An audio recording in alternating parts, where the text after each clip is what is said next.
Sa tahanang ito sa Cavite, ang munting tinig ng 5 taong gulang na si Iris ang nagpapasigla sa pamilya Macedonio.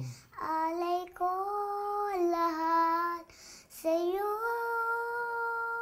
Pagka kumakanta siya sa CR, kakanta siya ng Rose Ann, hanggang dito sa baba rinig na rinig yung boses niya. Talagang bumibirit pa talaga siya, umaano siya, sumisigaw siya. Minsan napapangiti na lang kami.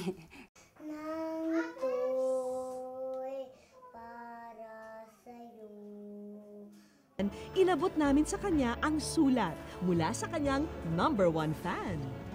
Dear Ate Rose Ann, idol kita, I love you. Sana makita na kita. Punta ka sa birthday ko. Magkamukha talaga tayo. Iris, Rose Ann, ito para sa'yo. Thank you, Iris, sa sulat mo at excited na rin akong makita ka, makilala ka. Kasama ang kanyang Mami Susan, pinapasok na namin si Iris sa playroom sa taas ng gusali.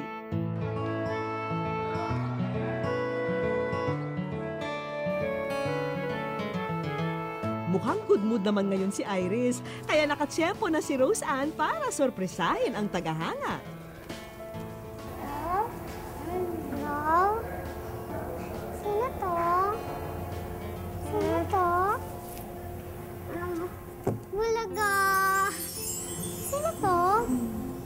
Mukhang hindi makapaniwala si Iris na ang idolo na napapanood niya lang dati sa TV, eto at nasa harap na niya. Naiyak ako sa sulat mo. Nakita ko na siya. Si Ate Rose Ann yan, di ba? Sabi daw, kapag naliligo ka, lagi mo daw kinakanta yung kanta ko. Ito ba yun? Tila nahihiya pa si Iris sa kanyang Ate Rose Ann, pero di rin niya mapigilan na ilabas ang kanyang cute na ngiti. Sulat ng mami mo sa bisyolaan, nabasa ko. Tapos, sabi daw, nalagay dito na kapag daw matutulog ka, lagi mo daw pinapanood yung pinipira. Hindi ka daw kontento na hindi mo papanoorin. Kasi yung bang hindi ko inaasahan. Tapos, ang saya-saya ko para sa kanya at para kay Rose. Pati ako naiyak. Naiyak ako, oh. Happy ka, anak?